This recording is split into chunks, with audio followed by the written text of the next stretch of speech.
I lied. There is no calm. Peace was never an option with the Toronto Maple Leafs, and it is time to panic.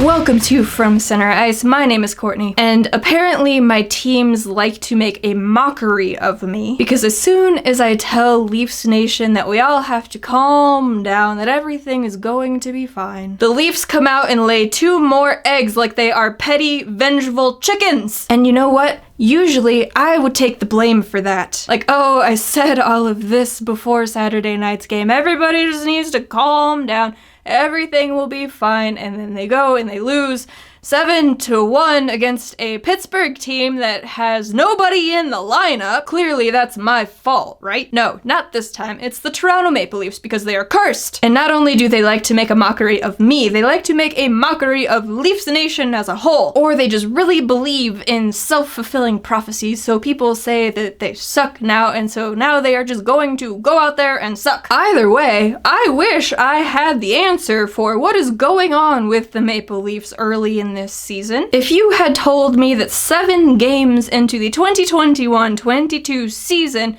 that the Toronto Maple Leafs were going to be 2-4-1, I probably should have believed you. But I wouldn't have believed you, especially with getting Austin Matthews back after 3 games. So, while I need to calm down to make this video and not break my camera from screaming at it, I am no longer going to tell Leafs Nation to calm down because you know what? I should have known better. Again, still not taking the blame for what they have done, but this is the Leafs. I have watched them for enough years now. I should know better. So how have we gotten here from me sitting here telling you all that we all just need to calm down, everything is going to be fine, from trying not to lose my mind? Of course, it doesn't help that my other team is, a dumpster fire everywhere, not just on the ice. So, when they face off against each other tonight, I am going to be having fun. Anyway, the Leafs had a back-to-back this weekend. They played the San Jose Sharks Friday night, then they went to Pittsburgh Saturday to play the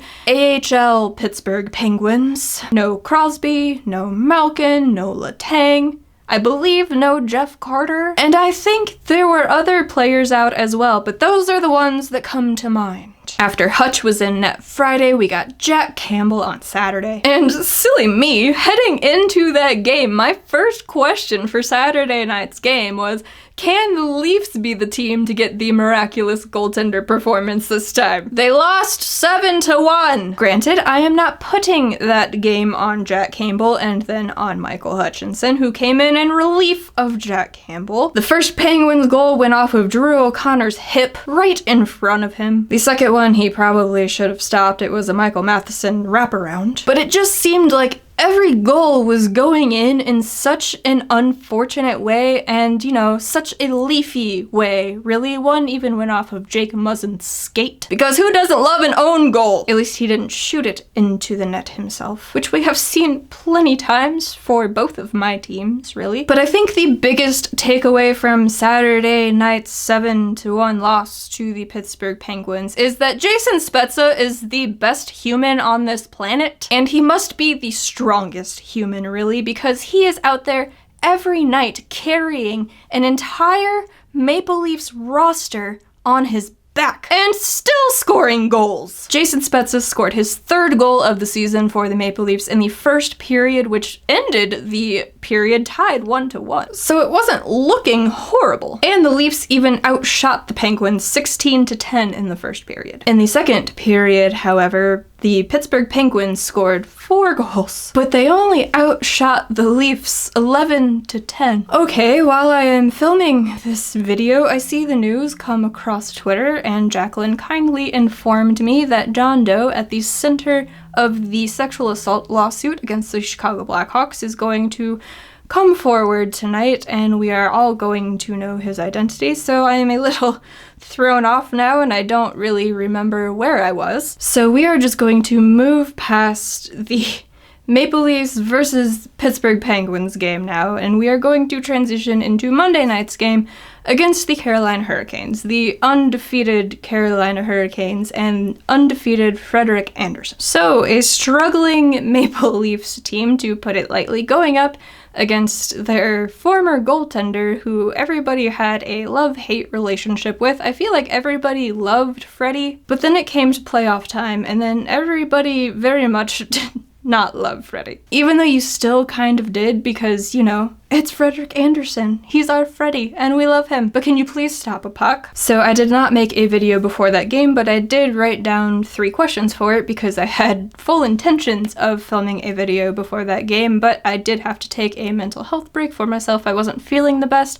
I am feeling okay now, a little frazzled because of my Chicago Blackhawks, but you know, we're just gonna get through this. So I am glad that I wrote down those 3 questions so we could talk about Monday night's game. So the first question I had was, can the Maple Leafs get on the board first? And get on the board first they did, and it was Austin Matthews' first goal of the season. And it was a wraparound goal, which I found fairly funny because I believe so far in the 2021-22 season, there have been more wraparound goals scored in Leafs games than any other team, or maybe all other teams combined. And his goal was assisted by Michael Bunting, who was moved up to that first line to play with him. You absolutely have to love Michael Bunting's story and feel good for him and feel good about this goal, because it is fantastic to have Austin Matthews on the board. It's kind of funny to say get the monkey off of his back this early, but again, going back to the playoffs last year and not scoring, and then not scoring in his first couple of games, I'm sure it felt very nice for him to get that first one, especially against Freddie. The second question I had for that game is a question I have had for most of the season, and that is, can they get somebody in front of the net to screen the goaltender? And again, not as much as you would like. The Leafs did lose 4-1 against the undefeated Carolina Hurricanes and undefeated Frederik Andersen. Frederik Andersen, former Maple Leafs goaltender. If they want to get back into the correct side of the win-loss column, they are going to have to get traffic to the net. And that's not to say that the Leafs weren't getting chances, because they did get quite a few chances, really. I believe they hit a couple of posts. They had some very nice setups. Freddie had to make some big saves, but they did get outshot 36-25. And they didn't score on the power play. But they didn't give up any goals on the power plays for the Canes. They went 3 for 3 on the penalty kill, so that's a plus. But they did lose 4-1, and the goals weren't as fluky as the ones that were scored on Saturday night, unfortunately. And for your 3 stars of the game, star number 1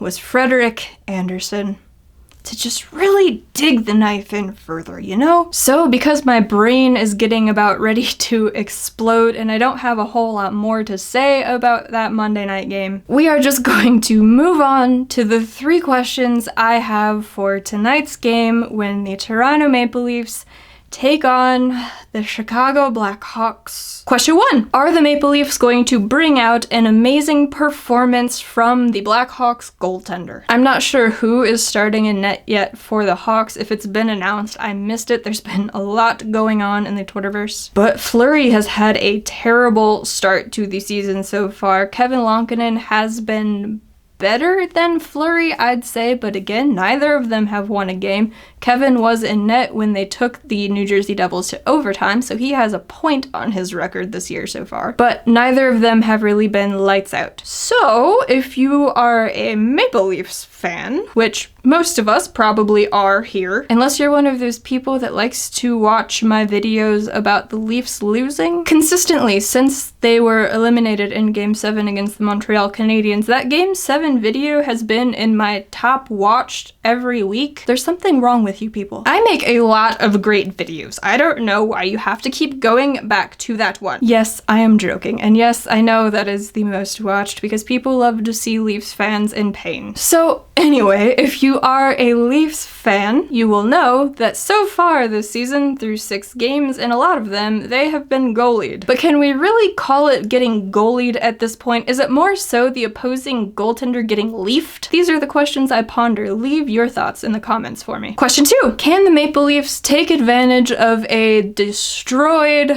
Blackhawks team. Now, we're going to have to put the past in the past very quickly because they could not do this Saturday night against the Pittsburgh Penguins. Granted, the Pittsburgh Penguins are only destroyed because a lot of their star players are out. And while that remains true for the Chicago Blackhawks as well, seeing as Patrick Kane and Jonathan Toews are both on COVID protocol, there's a lot more going on with that team than just those two being out tonight. If you haven't been following the dumpster fire that is the on-ice Chicago Blackhawks to start the season, they have played 6 games. They have not yet won a game, which I have referenced, but they have also not had a lead in any of those games so far, and at the 10.5 mark, roughly, in the third period Sunday night against the Detroit Red Wings, they officially broke the record for a team going the longest to begin a season without getting a lead in any game. To which a lot of Leafs Twitter was like,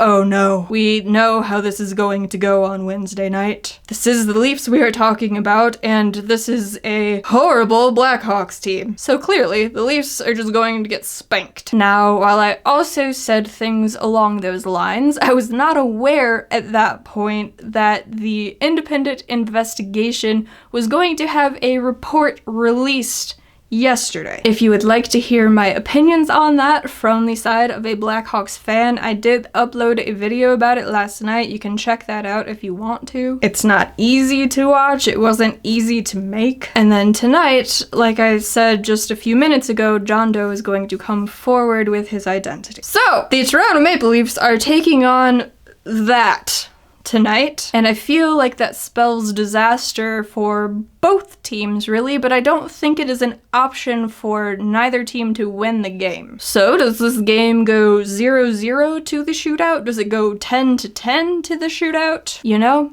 I could see either one of those things happening. But Leafs Nation, from the perspective of a person who is both a Chicago Blackhawks fan and a Toronto Maple Leafs fan, I have a lot less faith in my red team than in my blue team. I don't know if that should give you any hope, seeing as I told everybody to calm down in the last Leafs video that I made, but that's where I'm at, and tonight is going to suck for me. Question 3. Will the Maple Leafs score first? Which is funny because this was also on my 3 questions for the Blackhawks leading into tonight's game. Again, the Hawks have not had a lead all season. If the Toronto Maple Leafs can get on the board first, they are going to have a huge advantage. Chicago has been able to tie up games, but they have not been able to get that go-ahead goal. And with everything surrounding the team and Stan Bowman no longer being the GM, even though that very much needed to happen, and that is something that I have been a huge supporter of happening since all of this news dropped. Just to clarify that, if you are new here, there is a lot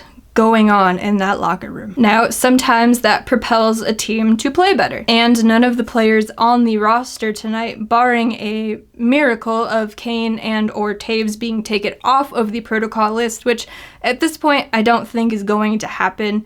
Maybe not just because of COVID protocol, but with everything else going on, I think they're just gonna let them sit this one out because they're the only 2 guys left from that team. So everybody else on this roster was not around when all of that went down. So I'm sure it does still affect them, but I don't think it will impact them in the same way. So do they come out and play better because they are trying to prove they are not the past Chicago Blackhawks, or do they come out and put in a performance like we have seen so far? I wish I could tell the future, but I cannot. But what I do know is if the Toronto Maple Leafs can get on the board first, and if they can get on the board early, and the Hawks have been scored on quite a few times in the first minute of a game so far, then they are going to have a great advantage. Don't think about Monday night's game where Austin Matthews got on the board first and then they went on to lose 4-1. That was an undefeated Carolina Hurricanes team. So those are my 3 questions. And here we are, my friends, where